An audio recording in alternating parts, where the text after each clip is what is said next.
যদি এই রমাদানে যদি নিজেকে আল্লাহর কাছ থেকে যদি আমরা ক্ষমা করে না নিতে পারি আমার গুনাহগুলো, তাহলে আমাদের সে বরবাদ আর কেউ নাই।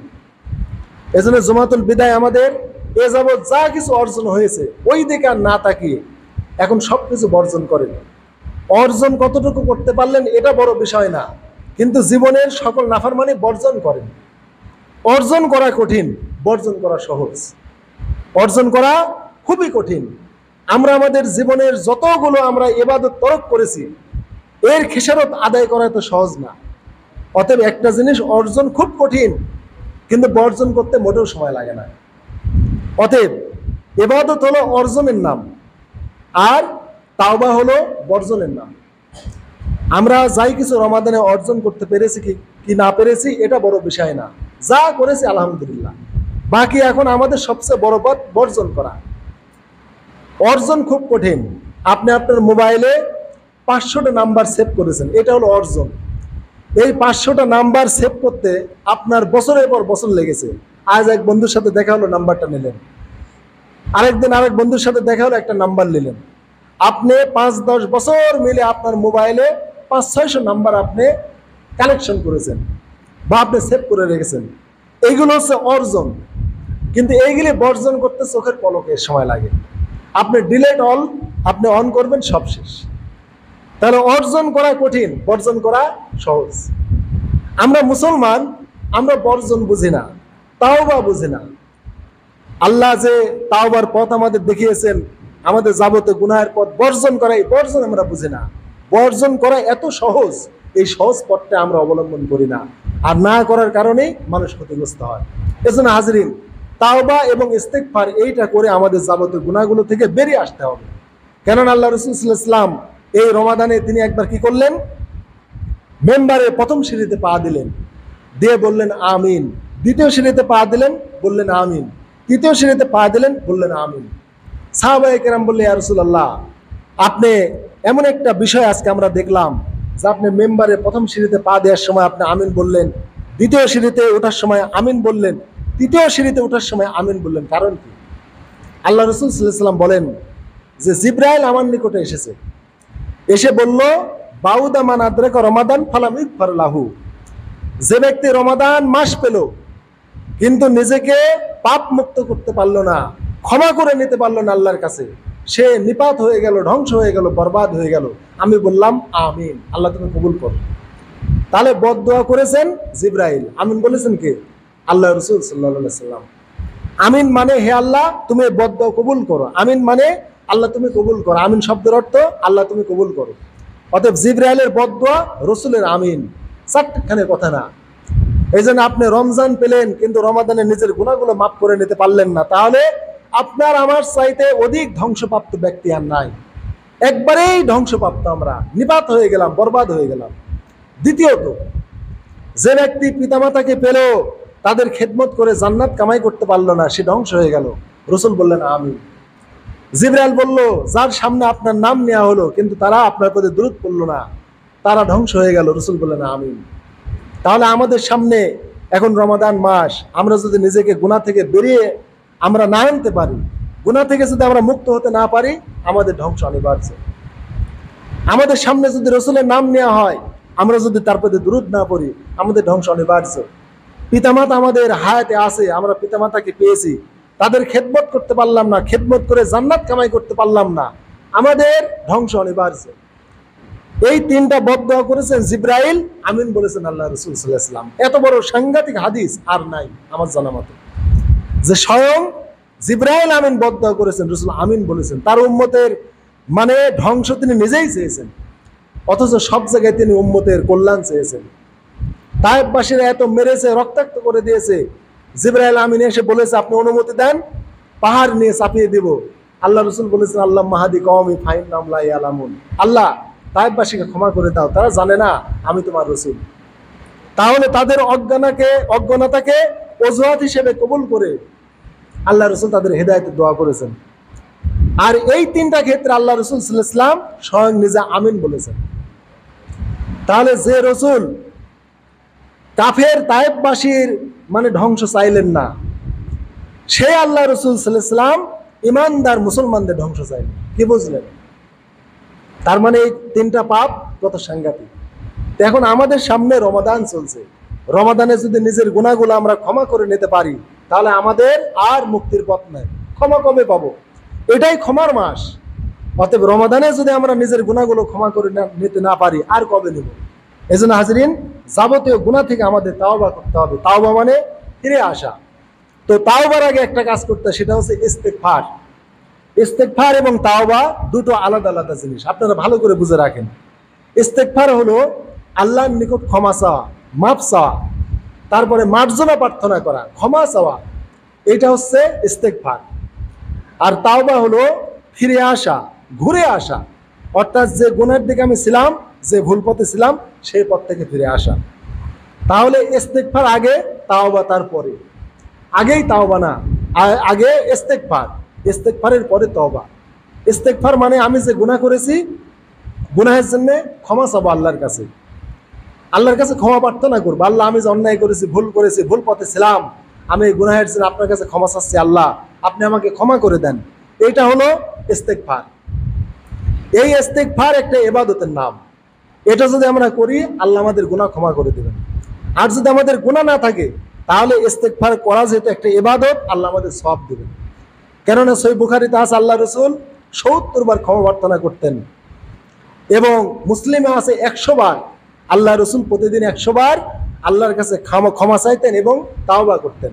তাহলে নবীর কি ভুল ছিল, অন্যায় ছিল, গুনাহ ছিল? ছিল না। তার মানে এটা হচ্ছে একটা ইবাদতের নাম।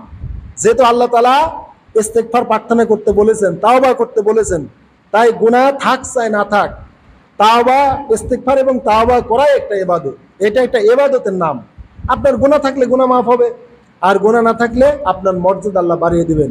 এই ক্ষমা চাওয়ার কারণে আল্লাহ আপনাকে সওয়াব দেবেন।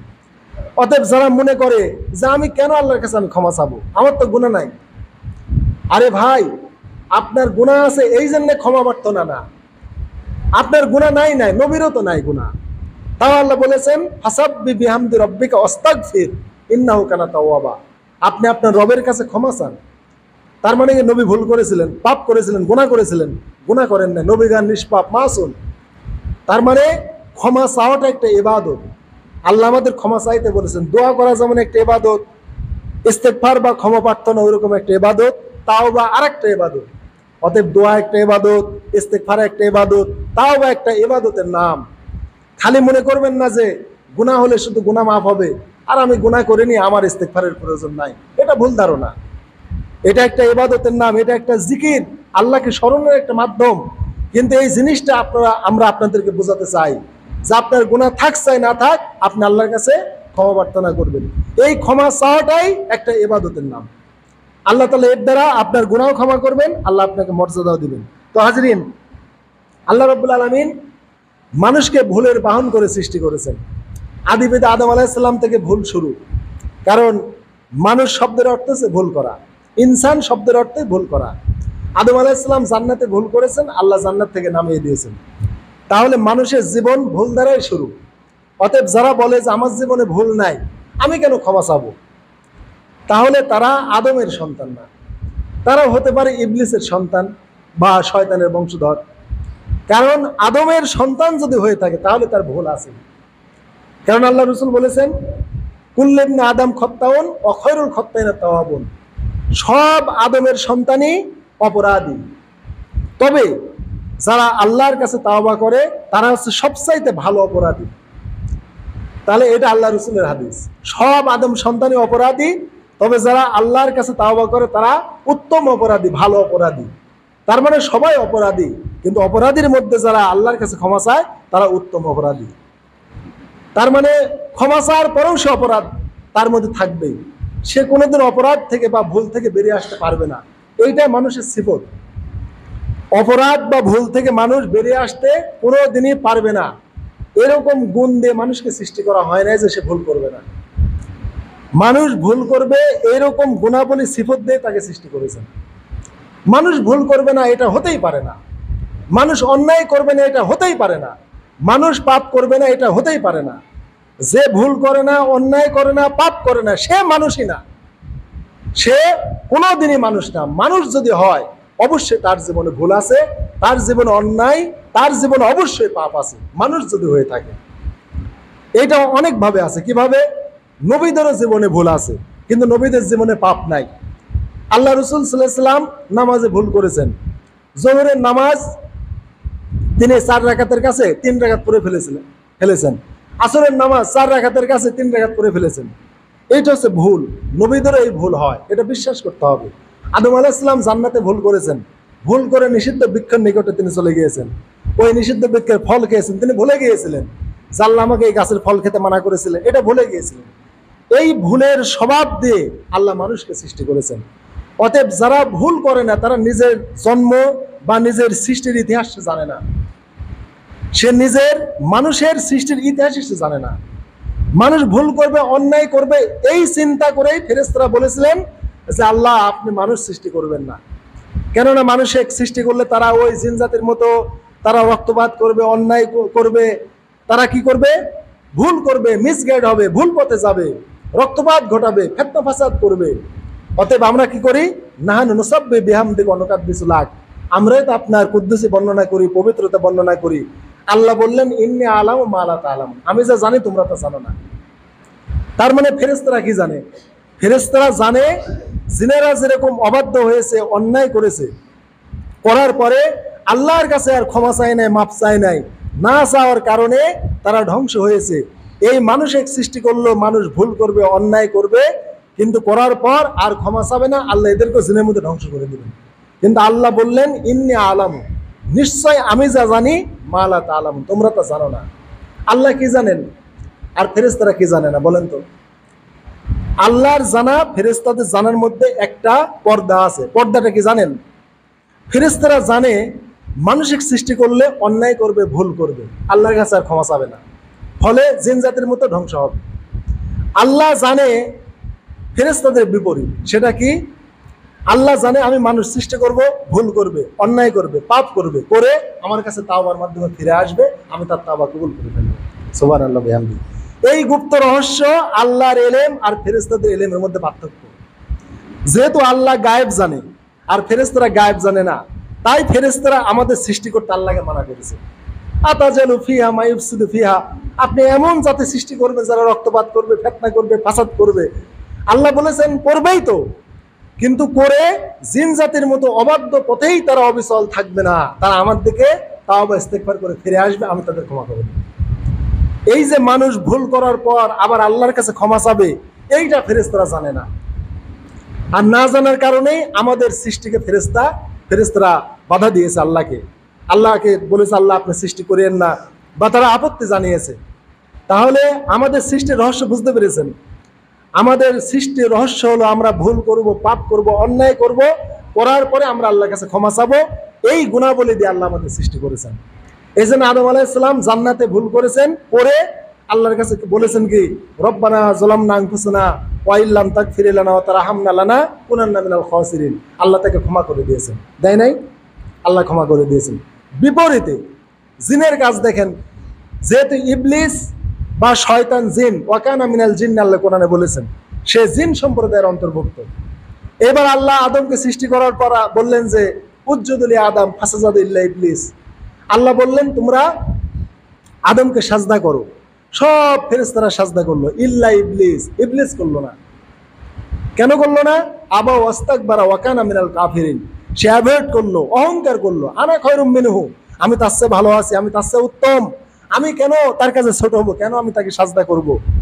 এইভাবে সে অ্যাভয়েড করলো আল্লাহর আইনকে, আল্লাহর নির্দেশকে, সে একটা ভুল করলো। এইবার দেখেন, ভুল করার পরে শয়তানকে আল্লাহর কাছে কোনো ক্ষমা চাইছে? শয়তান আল্লাহর কাছে কোনোদিন ক্ষমা চায় নাই। বরং ভুল করার পরে সে কি বলেছে জানেন? ভুল করার পর সে বলেছে আল্লাহ আমাকে কিয়ামত পর্যন্ত বাঁচিয়ে রাখেন। আল্লাহর কাছে বলে না আল্লাহ আমি তো ভুল করলাম, আপনি আমাকে ক্ষমা করেন। আদমও তো ভুল করলো, আদম ক্ষমা চেয়ে মাপ পেয়ে গেল, আমিও তো ভুল করেছি, আপনি আমাকে ক্ষমা করেন। এই কথা ইবলিস বলল না, কেননা সে জিন। সে কি? জিন। এই জিন হওয়ার কারণে সে অন্যায় করে আর মাপ চাইল। আর আদম আলাইহিস সালাম যেহেতু মানুষ, এই জিন আর মানুষের সিফত এখানেই পার্থক্য, যে আদম ভুল করলেন ক্ষমা চাইলেন, ইবলিস ভুল করলো ক্ষমা চাইল না। তাহলে ভুল করার পর, অন্যায় করার পর ক্ষমা না চাওয়া শয়তানের পথ, ওরা ইবলিসের বংশে আছে। আর ভুল অন্যায় করার পরে ক্ষমা চাওয়া আদমের পথ। তা আমরা আদম সন্তান না জিনের সন্তান? যদি আপনারা ইবলিসের সন্তান হন বা যদি জিন জাতি হন, তাহলে ক্ষমা চাওয়ার দরকার নেই। আর যদি বলেন যে না আমরা আদমের সন্তান, আমরা মানুষ জাতি, তাহলে ক্ষমা চাইতে হবে। কেননা মানুষের সিফত হলো ভুল করার পর আল্লাহর পথে ফিরে আসে, ক্ষমা চাওয়া। আর জিনদের সিফত হলো, শয়তানের সিফত হলো ভুল করার পর পাপের পথে অবিচল থাকা। ভাইরা, আমরা শয়তানের পথে চলতে চাই না। আমরা কার পথে চলতে চাই? আদমের পথে। কিন্তু আমি তো দেখি আমরা আদমের পথে না চলে শয়তানের পথে চলি। কিভাবে? একটা উদাহরণ দিই।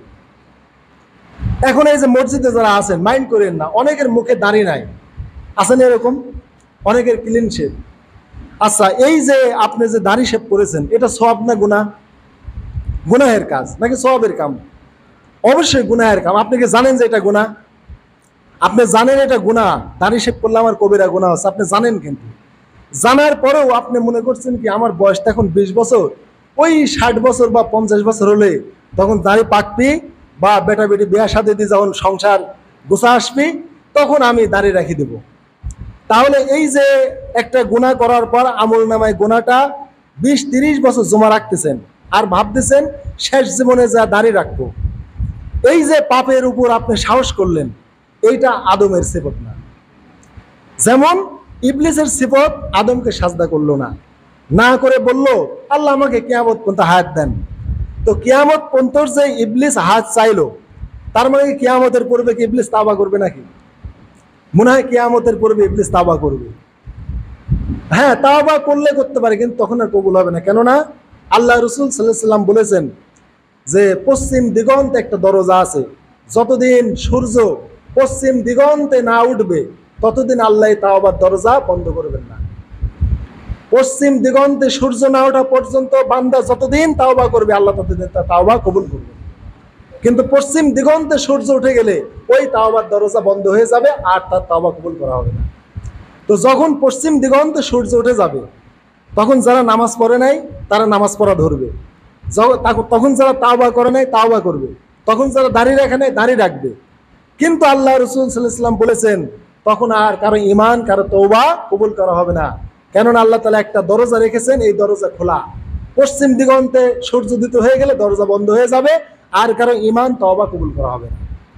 তাহলে নিশ্চিত যারা পাপ করার পর পাপ আমল নামায় জমা রেখেছেন আর সাহস করে আছেন যে 60 বছর বয়সে দাড়ি রাখবো, নিশ্চিত শয়তানের পথে আছেন।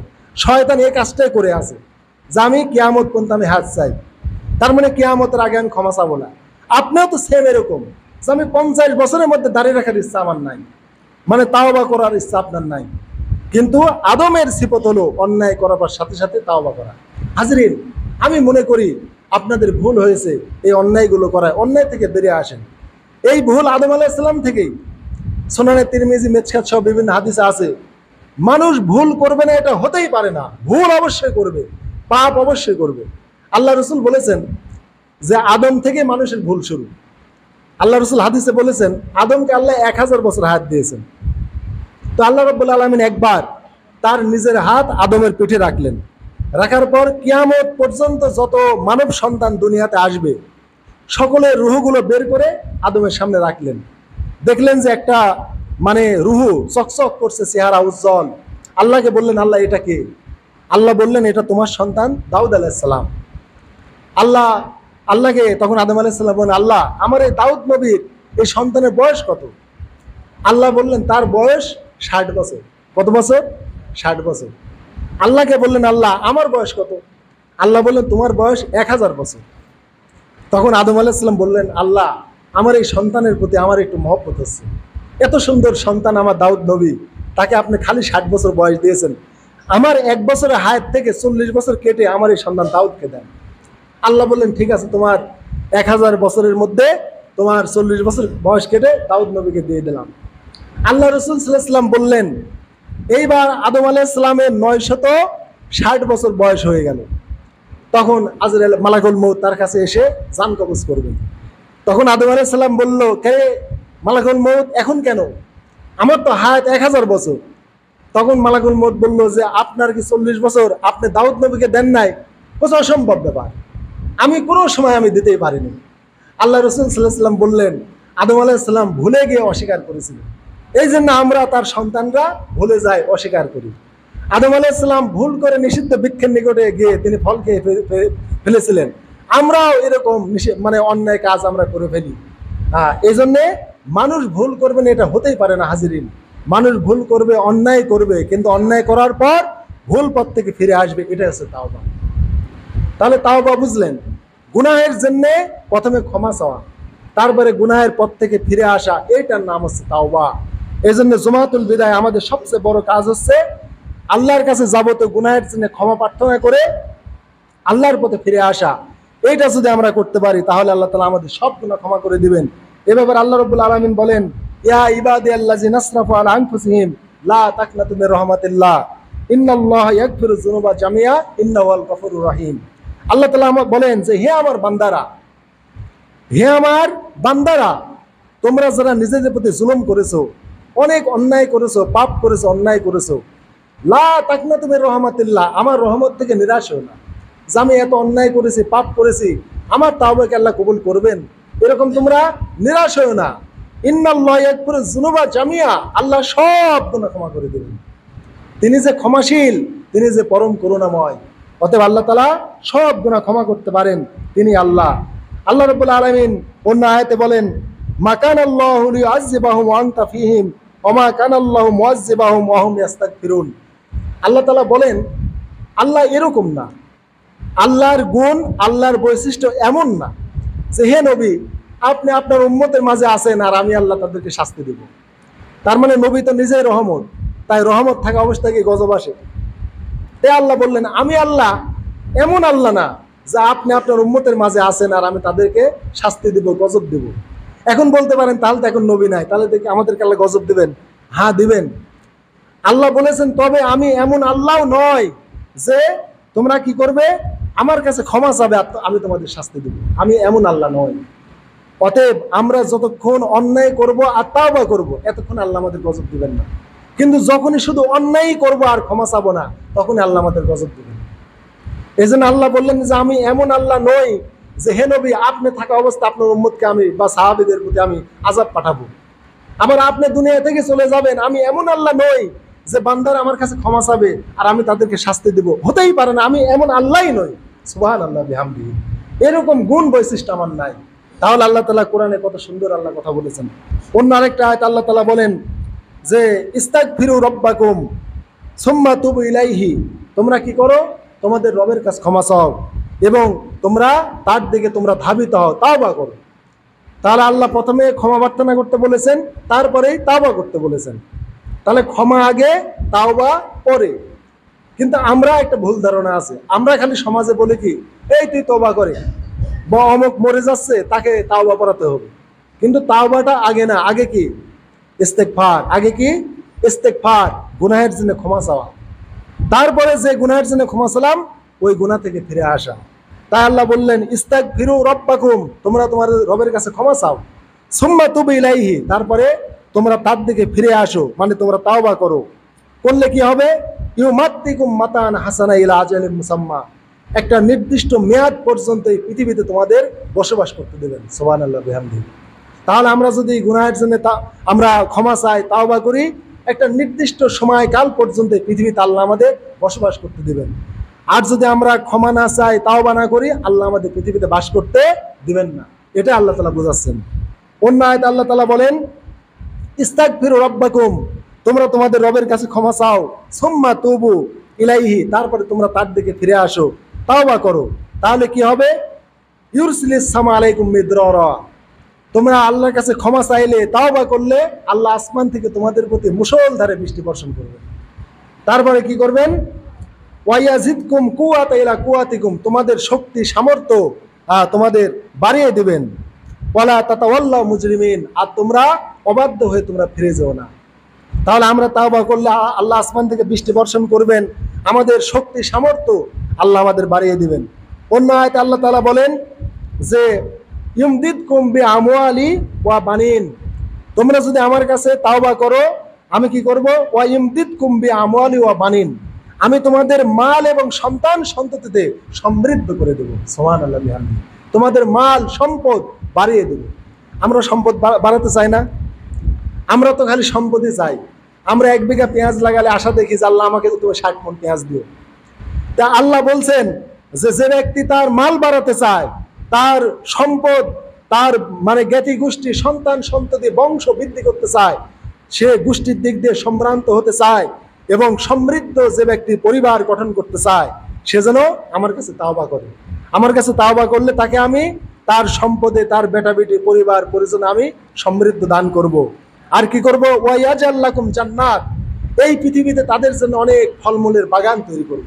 সুবহানাল্লাহ বিহামদিহি।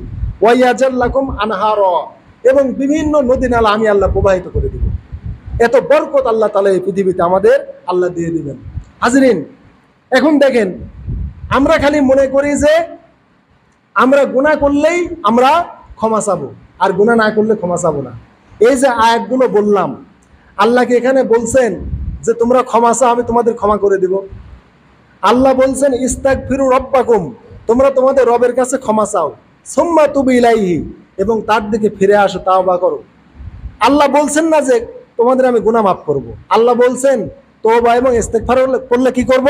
আসমান থেকে মুষলধারে পানি দেব, তোমার জান মালে, তোমার বেটা বেটি বংশে সমৃদ্ধ দান করব, এই দুনিয়াতে তোমার জন্য ফলমূলের বাগান তৈরি করব, আর এই পৃথিবীতে তোমার জন্য আমি অসংখ্য নদী নালা আমি প্রবাহিত করে দেবো। সুবহানাল্লাহ বিহামদিহি। খালি মনে করতে পারেন যে আমরা অন্যায় করিনি, তাহলে আমরা ক্ষমা কেন চাবো? আরে ভাই, এখানে তো আল্লাহ ক্ষমার কথা বলতেছে না। আল্লাহ বলতেছে এই ইবাদত দুটো করতে পারলে আমি এই তোমাদের দিয়ে দেবো পৃথিবীতে। তোমাদের জানমাল বাড়াবো, বেটা বেটি বাড়াবো, সম্ভ্রান্ত করব, তোমাদের বংশ বুনিয়াদকে আমি মানে সমৃদ্ধশালী করব, পৃথিবীতে আমি অনেক ফলমূলের বাগান তৈরি করে দেবো, অনেক নদী নালা প্রবাহিত করে দেবো। এই ইবাদতের দ্বারা আল্লাহ এতগুলো দিয়ে দিবেন। তাহলে আমরা পৃথিবীকে সমৃদ্ধ করতে চাই না, আমার বংশকে সমৃদ্ধ করতে চাই না, আমার সম্পদে সমৃদ্ধ আমি হতে চাই না? যদি এটা চান, আল্লাহর কাছে তওবা করতে হবে। হাজিরিন, এটা যদি করি তাহলে আল্লাহ আমাদের এটা দিয়ে দিবেন। অন্য আয়াতে আল্লাহ বলছেন, শুধু এটা না, আল্লাহ বলছেন যে ইয়া আইয়ুহান নাস ইয়া আইয়ুহাল্লাযিনা আমানু তুবু ইলাল্লাহি তাওবাতান নাসুহা, ঈমানদারেরা তোমরা আল্লাহর কাছে তাওবা নাসুহা করো, তাওবা করার মতো তাওবা করো। করলে কি হবে? আসা রব্বুকুম আইয়ুকাফির আনকুম সাইয়্যাতিকুম, আল্লাহ তোমাদের অপরাধগুলো ক্ষমা করে দেবেন।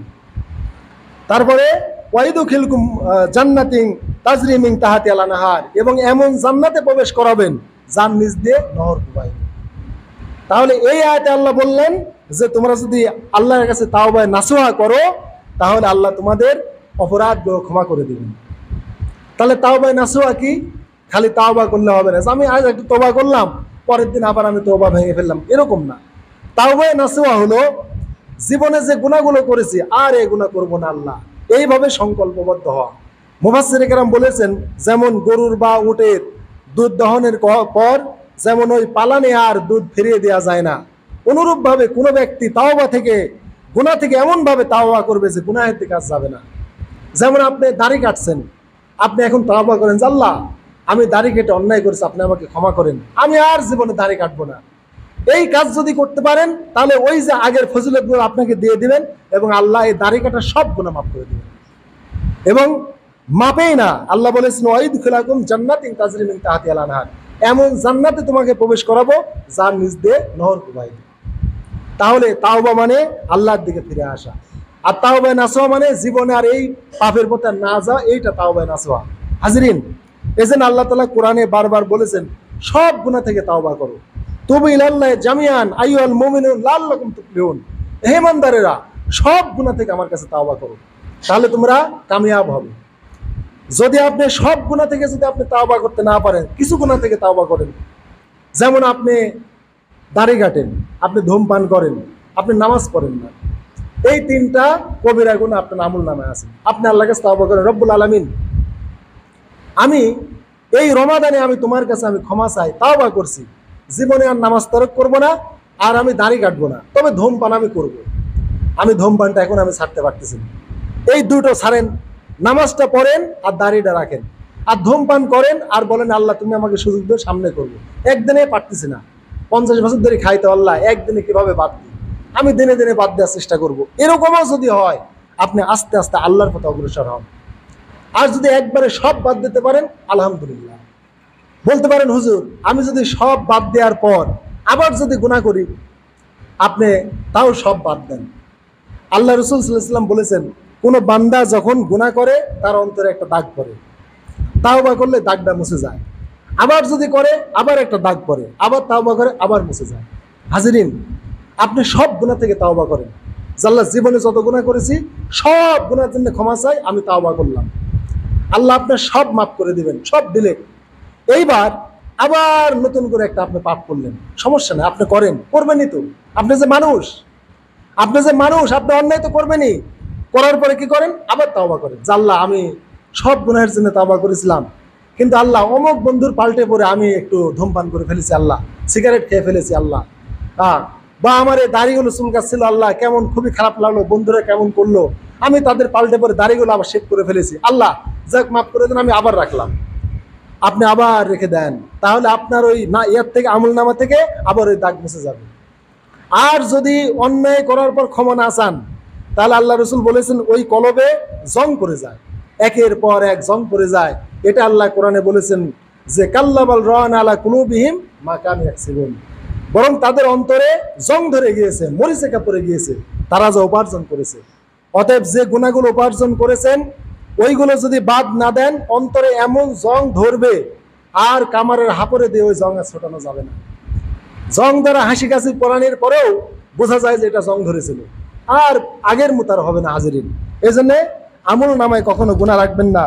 আল্লাহ রসুল অগণিত হাদিসে বলেছেন যে তোমরা যদি এই পৃথিবীতে যদি গুনাহ না করতে, এই হাদিসটা আল্লাহ রসুল সাল্লাল্লাহু আলাইহি ওয়াসাল্লামের তিরমিজি, সহিহ মুসলিম সহ বিভিন্ন হাদিস আছে। ওয়াল্লাযী নাফসি বিয়াদিহি, আল্লাহ রসুল বলেছেন যে ওই আল্লাহর কসম যার হাতে আমার জীবন, লাউলাম তুজনিবু, যদি তোমরা গুনাহ না করতে তাহলে লা যাহাব আল্লাহু বিকুম, আল্লাহ তোমাদের ধ্বংস করে দিতেন। আল্লাহ রসুল বলছেন, এটা সহিহ মুসলিমের হাদিস, যদি তোমরা, তিরমিজির হাদিস, যদি তোমরা পৃথিবীতে পাপ না করতে আল্লাহ তোমাদের ধ্বংস করে দিতেন। দিয়ে কি করতেন? ওয়ালা জাবি কাউমিন, তোমাদের ধ্বংস করে আরেকটা জাতি আল্লাহ সৃষ্টি করতেন। ইউজনিবুনা, ওরা এসে পাপ করতো, ফায়াস্তাগফিরুন আল্লাহ, তারপর আল্লাহর কাছে ক্ষমা চেত, ফায়াগফিরু লাহুম, আল্লাহ তাদের ক্ষমা করে দিতেন। সুবহানাল্লাহ বিহামদি। কি বুঝলেন? আল্লাহ বলেছেন, আল্লাহ রসুল বলেছেন ওই আল্লাহর কসম যার হাতে আমার জীবন, তোমরা যদি পাপ নাই করতে আল্লাহ তোমাদের ধ্বংস করে দিতেন। দিয়ে আল্লাহ এমন জাতি আনতেন এই পৃথিবীতে যারা পাপ করতে করে আল্লাহর কাছে মাফ চাইত। তার মানে এখন কি বুঝলেন যে আল্লাহ আমাদের পাপ করার জন্য সৃষ্টি করেছেন? বুঝলেন তো? আমরা পাপ করব, গুনাহ করব, অন্যায় করব, এটা আল্লাহ জানেন, কিন্তু গুনাহ করার পর আমরা আল্লাহর কাছে ক্ষমা চাবো, এই চিন্তা চেতনা বা এই ইচ্ছা প্রকাশ করে আল্লাহ আমাদের সৃষ্টি করেছেন। এখন আমরা যদি গুনাহ করি, গুনাহ করার পর যদি আমরা ক্ষমা না চাই, তাহলে আল্লাহ আমাদের ধ্বংস করে দেবেন। যে বান্দা খালি গুনাহই করে আমার কাছে মাফ চায় না, এরকম বান্দার দরকার নাই। যেমন জিনেরা খালি পাপ করেছে আল্লাহর কাছে ক্ষমা চায়নি, তাহলে জিনেরের মতো আমরাও খালি পাপই করব, ক্ষমা চাবো না, তাহলে আল্লাহ রসুল বলেছেন তোমাদের মতো মানুষের দরকার নাই, বরং তোমাদের ধ্বংস করে দিয়ে এমন জাতি নিয়ে আসবেন যারাও গুনাহ করবে, করার পরে তাওবা করবে। তাহলে মানুষের সিফত কয়টা? দুটো। কথা বলেন, কয়টা? দুটো। একটা পাপ করা, 2 নম্বরে তাওবা করা। একটা পাপ করা, 2 নম্বরে তাওবা করা। আমরা তো মনে করি যে অমুক মানুষ গুনাহ করে কে, হুজুরেরা গুনাহ করে কে, অমুক তমুক করে কে। আরে ভাই, মানুষ তো গুনাহ করবেই, যে গুনাহ করে না সে মানুষই না। অতএব মানুষ হতে হলে দুটো গুণ থাকতে হবে, একটা হচ্ছে গুনাহ করবে, ক্ষমা চাবে। আল্লাহ রসুল বলেছেন গুনাহ করবে, ক্ষমা চাবে না, সে মানুষ না। গুনাহ করবে, ক্ষমা চাবে, সেই মানুষ। আদম ভুল করেছেন, মাফ চেয়েছেন, তার সন্তান ভুল করবে, মাফ চাবে, এটাই তো মানুষের গুণ। অতএব যারা মনে করেন যে ভাই কেন তাওবা করবো, কেন ক্ষমা চাবো, আমার আর বোঝানোর আর পথ নাই। ভাইরা, আপনি মানুষ না তাহলে। অতএব কত গুনাহ করেছেন মোটেও চিন্তা করবেন না। আল্লাহ রসুল সহিহ মুসলিমের হাদিস বলেন, আল্লাহ বান্দা তুমি যত আমার কাছে আশা নিয়ে ক্ষমা চাবে তত আমি তোমাকে ক্ষমা করো, কারো পরাও করবো না। আল্লাহ যদি আমাদের ক্ষমা করেন, কাউকে কৈফিয়ত দেয়া লাগবে? কৈফিয়ত দেয়া লাগবে না। আল্লাহ বলেছেন, বান্দা তোমার গুনাহ যদি আসমানের মেঘমালা পর্যন্ত ঠেকে যায়, আমি তোমার ওই পাপ রাশি ক্ষমা করে দেব, লাউ উবালি, কারো পরাও করবো না। আল্লাহর কি কৈফিয়ত দিতে হবে? আল্লাহকে বলবে অন্য একটা আল্লাহ যে এই বান্দার আসমানের মেঘমালা পরিমাণ পাপ হয়ে গেছে, তুমি ক্ষমা করো, কি আমাকে না বলি? এরকম আছে নাকি? নাউজুবিল্লাহ, নাই। তাই আল্লাহ বলছেন, বান্দা, পৃথিবী পূর্ণ যদি তোমার পাপ হয়ে যায়, আমি পৃথিবী পূর্ণ রহমত নিয়ে আমি তোমার সাথে দেখা করব এবং আমি তোমাকে ক্ষমা করে দিব, শর্ত লা তুশরিক বি শাইআ, আমার সাথে কাউকে শরীক করা যাবে না। আমার সাথে শিরিকের গুনাহ বাদে তুমি যদি পৃথিবী ভরা গুনাহ নিয়ে আমার কাছে তাওবা করো, পৃথিবী ভরা রহমত নিয়ে, ক্ষমা নিয়ে আমি তোমাকে ঢেকে দেব, লা উবালি, কারো কোনো পরোয়া করবো না। এই হাদিস শোনার পরে আর কি নিরাশ হয়ে থাকবেন? ক্ষমা না আছে আর থাকবেন? যদি এত ফজিলত, এত গুনাহ থেকে বিরত হওয়ার কথা শোনার পরেও যদি গুনাহ থেকে তাওবা না করেন, ক্ষমা না চান, তাহলে বুঝতে হবে আপনার মানুষ সমাজে নাই। আপনি আদমের সন্তান না, আপনি মনে হয় কোনো জিনের বংশ হতে পারেন, বা শয়তানের বংশের লোক, হয়তো আপনি মানুষের বংশের লোক না। যদি এত কিছু শোনার পরেও যদি আপনি তাওবা না করেন, অতএব জীবনের সব গুনাহের জন্য এই জুমাতুল বিদা আল্লাহর কাছে তাওবা করেন, আল্লাহ সকল পাপ আল্লাহ ক্ষমা করে দেবেন। আল্লাহর হক নষ্ট করলে আল্লাহর কাছে ক্ষমা চাবেন, বান্দার হক নষ্ট করলে বান্দার কাছে ক্ষমা চাবেন। আল্লাহ এইভাবে সকল গুনাহ থেকে ক্ষমা নিয়ে এই জুমাতুল বিদায় আল্লাহ আমাদের সকলকে ক্ষমাপ্রাপ্ত হয়ে বাড়িতে যাওয়ার তৌফিক দান করে সকলে বলে আমিন। সুবহানাল্লাহ বিহামদিহি।